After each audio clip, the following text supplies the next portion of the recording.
bavuga amafaranga abo bose tubasaba umugisha kandi dusaba umugisha na kandi ko yaje gutuka igitambo kugira ngo aherekeze ibyo wacu mu cyubahiro muri makeya yavuze ibintu byinshi nkaba nasaba umugisha abantu kandi nshishikariza buri wese kwita ku iherezo rye kuko ibintu byose bitangirwa n'iherezo umuntu wese akwiye kwita ku iherezo rye ukazagira iherezo ryiza ry'abakiranutsi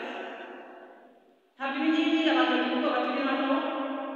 twaje guherekeza ariko hari ibintu bitatu bisitisha abantu buriya iyo umuntu ari muri gereza ariga mu bitaro baratwigisha no ku rugo baratwigisha umuntu wese akwiye kwita ku iherezo rye agakora ibyo Imana ishaka kugira ngo azajye mu bwami bw'Imana yari afite musaza nawe wapfuye mu mwaka washize twigeze guhura nawe bwa nyuma aravuga ati mushiki wanjye we dusigaranye ariko ngiye kukubona ariko nari nzi ko tuzamura mu bwami bw'Imana uyu muryango rero ni umuryango wagize abantu basenga Imana birinda bakora ibyo Imana ishaka turabashimira twebwe mwese mwaje kudufata mu mugongo